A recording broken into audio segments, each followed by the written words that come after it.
Oi, galerinha. Vamos lá. Mais uma aula não presencial. Hoje nós vamos pegar a apostila velha, que nós vamos fazer uma revisão do que nós vimos nessa apostila, certo? E nessa apostila tem a unidade 3 e 4.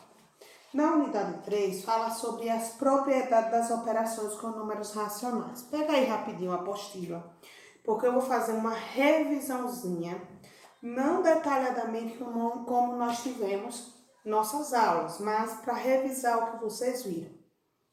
Olha, a gente sabe que nas propriedades da operação tem várias propriedades, né?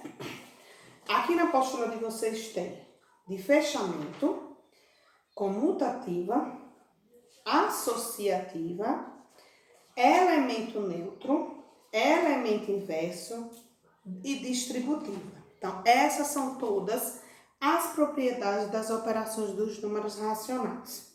E como a gente viu nas aulas passadas, falando sobre propriedade de operação, a gente viu que fechamento é quaisquer números racionais. Como assim? Na adição, vocês sabem que racional é fração, né? Ou decimal. Na adição, se for números diferentes, se os denominadores forem diferentes, vocês vão tirar o MMC, né?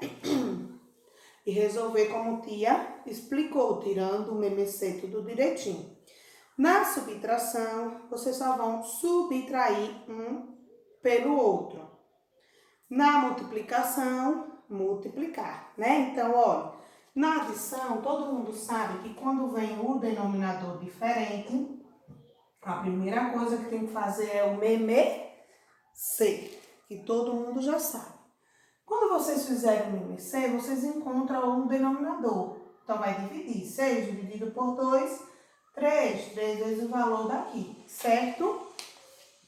Eu não vou fazer em detalhes, porque eu já tive essa aula com vocês, não foi, gente?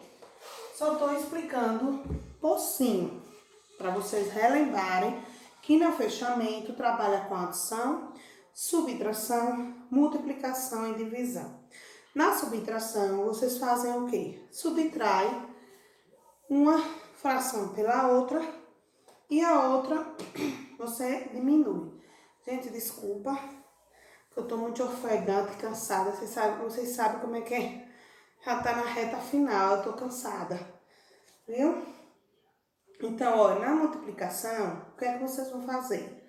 Vocês vão inverter o valor. Sempre o primeiro valor, inverter não, multiplicar os valores que tiver um com o outro. Então, se aqui tiver uma fração e aqui um número natural, o que é que você coloca aqui? O número 1. E só multiplicar. Então, fica 21 sobre 2. Isso na operação de multiplicação. Na operação de divisão, vocês pegam essa fração e dividem por 1 sobre 3. Quando é divisão, vocês sabem que vocês colocam o quê? A primeira parcela inverte os sinais e o primeiro e o segundo número, certo? Essa regra é na multiplicação, essa é na divisão. Que quando tá as frações com denominador, a primeira vocês repetem e invertem o sinal em diante, não é assim? Isso é em fechamento. Agora nós vamos entrar na propriedade comutativa. Na propriedade comutativa, vocês sabem que comutativa é o quê?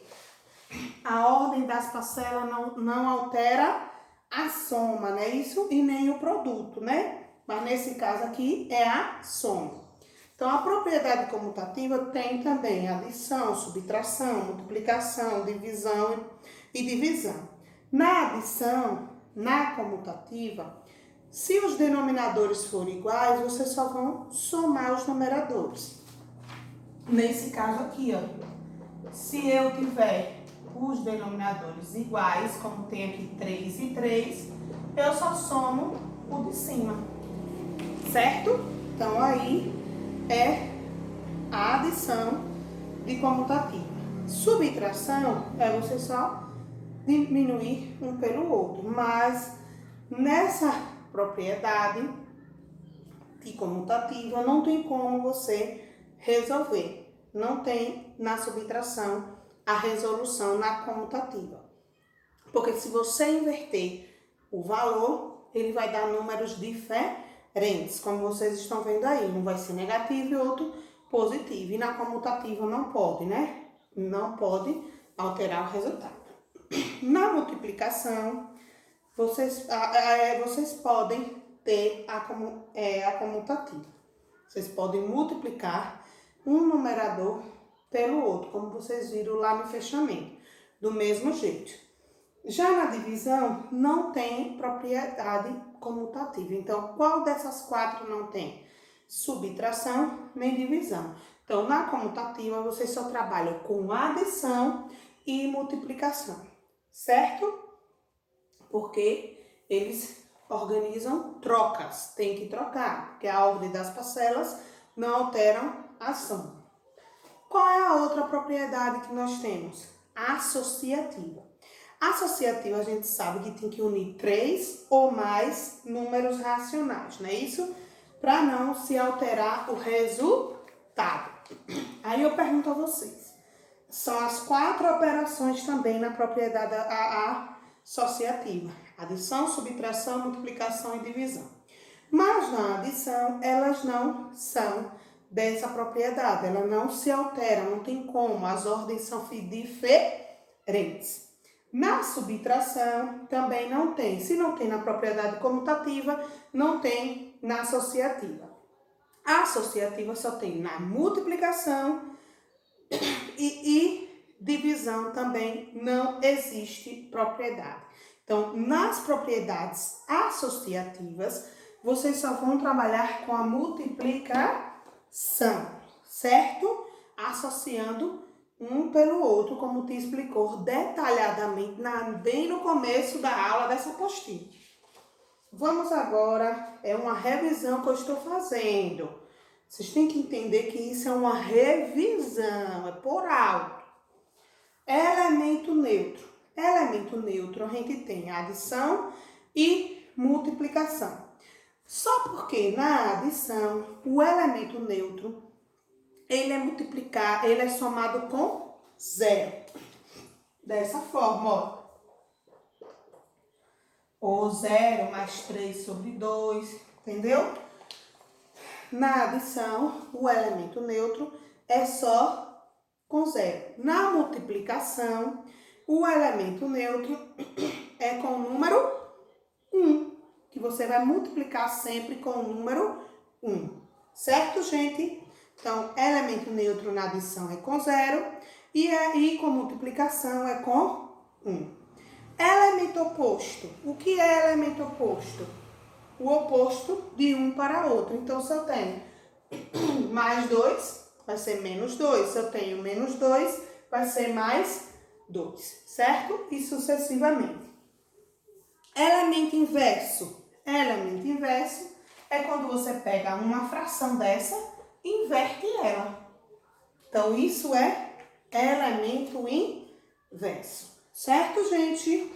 Vamos lá para a última propriedade que nós temos, que é a distributiva. Distributiva, vocês têm que relacionar o número que está fora com tudo que está dentro do parênteses. Então, se eu tenho 2 e aqui 4 e aqui mais 5, eu vou ter que distribuir 2 vezes 4, 8, 2 vezes 5, 10, né? E somar, certo? Então, o que é distribuir? Pegar o que está fora e multiplicar com todos que estão dentro, certo? Então, aqui está falando sobre as propriedades dos números racionais. Continuando a unidade 3, nós vamos falar um pouco sobre probabilidade, que nós vimos também. Na probabilidade, nós temos 2 formas para trabalhar na probabilidade: aleatoriamente e amostral. né? E te explicou que aleatoriamente é quando a gente repete coisas iguais, condicionais, que acontecem diferentes, resultados diferentes, ou que acontecem assim por hipóteses, né? Então, isso é experimental aleatoriamente. Espaço amostral é o que a gente vê, né? Então, se eu estou com essa apostila em mãos, né? Ela é um espaço amostral. Se eu tenho um dado na mão, qual é o valor do espaço amostral? De 1 a 6. Não é assim? Então, vamos lá para o exemplo, para vocês lembrarem na próxima apostila. Vamos passando a apostila, viu, gente? Se eu lançar 3 moedas, eu vou botar 3, porque aqui só tem 2. Se eu lançar 3 moedas, ela tem a capacidade de ganhar cara, coroa, né? Cara, coroa, coroa ou cara. Várias formas de cair quando a gente joga. Então, isso significa que é um exemplo amostral, né? E aleatoriamente é porque a gente não sabe o que vai cair. Se vai cair cara a cara, se vai cair coroa, cara a coroa, não é isso? Então, é o que é aleatoriamente e o que é amostral. Qual é o conceito da probabilidade? O conceito da probabilidade é aquela forma que nós tivemos de casos favoráveis e casos possíveis. No caso da moeda, nós temos cara e coroa. Nós temos duas possibilidades para cair. Possíveis, né? E favoráveis, nós só temos uma. Então, isso aqui é só para vocês aplicarem, para vocês aprenderem como aplica. Também, nessa terceira unidade, a gente estudou potenciação de números racionais. Lembra que foi na aula ao vivo, não foi isso? Nós tivemos a aula ao vivo falando sobre potenciação e números racionais e radiciação. Foi dois assuntos que nós vimos neles, potenciação e radiciação. Então, o que é potenciação? Potenciação vai depender da base e do expoente, certo?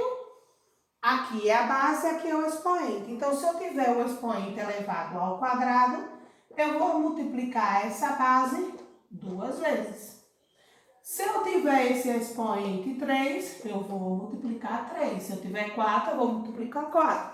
E sucessivamente. Então, isso é potenciação. A base depende do valor do expoente, certo? E tem umas regrinhas na potenciação que vocês precisam entender. Que é o quê? Todo número elevado a 0 é 1. Todo número elevado a 1 é ele mesmo, certo? Então, na potenciação, vocês têm que prestar atenção nos valores do expoente e repeti-los para multiplicar. E na regrinha que tem, que todo número elevado a 0 é 1. Todo número elevado a 1 é ele mesmo.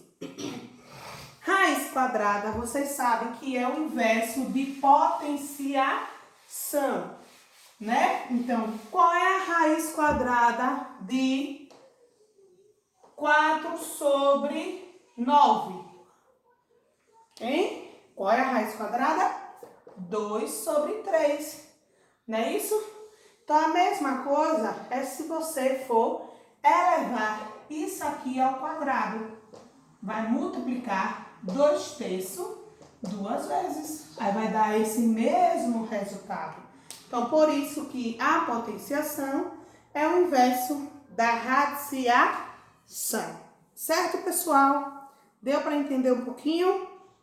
A terceira unidade. Nós vamos agora entrar na quarta unidade, que fala sobre geometria, circunferência, né? Que a gente teve bem agora, bem no iniciozinho dessas últimas aulazinhas que nós tivemos até hoje. Não foi isso? A geometria, nós falamos sobre reta especial, né? E sobre o quê? Reta especial, que é a geometria, e conjunto dos números reais. Não foi isso? Reta especial que eles falam é o segmento de reta que nós temos. Nós temos o quê? Uma reta normal, não é isso? E nós temos segmentos de retas, que é isso aqui, segmento de A, segmento de B. Então, aqui é a teoria do conjunto. Aí vem aqui, falando sobre conjunto dos números reais. Quem são os conjuntos dos números reais? Tudo que nós estudamos até hoje, que foi o quê? Número natural, né? Número inteiro, número racional e irracional, que vocês vão ver futuramente. Então, isso aqui se chama reais. Tudo isso que vocês estudaram até hoje, que foi o quê? Número natural, número inteiro e racional. E irracional vocês vão estudar futuramente. Então, todos esses conjuntos se chamam números reais, certo? Aí é a teoria do conjunto. Mas agora na geometria. Na geometria, a gente viu nas aulas passadas falando sobre circunferência. Que dentro dessa circunferência, vou usar essa mesma circunferência que nós encontramos aqui, que nós fizemos aqui da reais, para eu explicar a vocês. Circunferência é isso aqui que eu fiz, ó. Isso aqui. Como eu estou fazendo, ele é uma circunferência. Como é que eu sei o valor dessa circunferência? Pegando uma fita métrica, qualquer tipo de coisa e medir ele. Quando você medir, você vai para a reta, para uma régua, para saber qual é o valor da circunferência. Dentro dessa circunferência, existem duas coisas importantes, que é o quê? O diâmetro, que é de um lado para outro, e o raio, que são dois raios. Esse diâmetro, ele é dividido em dois raios. Então, isso tudo aí se chama circunferência, que trabalha com diâmetro e raio. E quais são as fórmulas dele? Para você trabalhar, para você saber a circunferência, vocês vão precisar dessa fórmula aqui, que é circunferência igual a 2π vezes raio, tá? Se ele pedir na questão valor de diâmetro, qual é a fórmula que vocês vão precisar? Diâmetro igual a 2 raio. Olha, não são 2 raios, né? Se ele pedir raio, vocês vão dividir diâmetro dividido por 2, certo? Então, essas três fórmulas são utilizadas na circunferência. Se pedir circunferência, vocês vão utilizar essa daqui. Se pedir diâmetro, vão utilizar essa. E se pedir raio, vão utilizar essa, certo? Dentro da circunferência, ainda tem círculo. Qual é a diferença da circunferência para o círculo? A circunferência, eu já disse a vocês, que é isso aqui. E o círculo é o que fica na área dele. É isso aqui tudo, ó. Se chama o círculo. Então, a bola é um círculo, não é isso? Então, para você aprender, saber, resolver a área do círculo, vocês precisam de uma fórmula, que é essa daqui, ó. Área π vezes raio ao quadrado, certo? Se eles pedirem para você resolver a área do círculo, vocês vão trabalhar com essa fórmula. Só a área do círculo, tá, gente? Então, aqui está a revisão da unidade 3 e unidade 4 dessa apostila que vocês viram, tá? Por que eu estou fazendo essa revisão? Gente, eu estou fazendo essa revisão, eu não entrei na nova apostila, porque nós vamos ter uma atividade avaliativa. Não sei a data ainda, Gilson vai passar todas as datas direitinho, e eu já estou fazendo a revisão. Porque quando for aplicar a atividade, vocês podem pegar essa videoaula, assistir novamente e fazer a atividade avaliativa. Vocês lembram que as atividades que vocês tiveram até hoje têm pontuação. E a atividade avaliativa também tem pontuação, não é isso? E nós vamos ter essa atividade avaliativa para a terceira unidade, certo? Então, a revisão já está aqui, viu? Qualquer dúvida que vocês tiverem, vocês voltam o vidinho de vocês, viu? Porque vocês sabem que tia tá na reta final. Eu não sei se eu vou poder ficar com vocês, só Deus sabe quando a minha bebê vai vir, né? Então, esse vídeo é para deixar vocês um pouco com a revisãozinha para a atividade avaliativa. Certo, gente? Cheiro. Até a próxima aula, se a gente tiver ainda, né? Se nós não tivermos, vai ser saudade para os próximos dias. Isso. E um cheiro. Qualquer coisa, se quiser conversar comigo, eu estou aqui no Zap. Beleza? Beijos.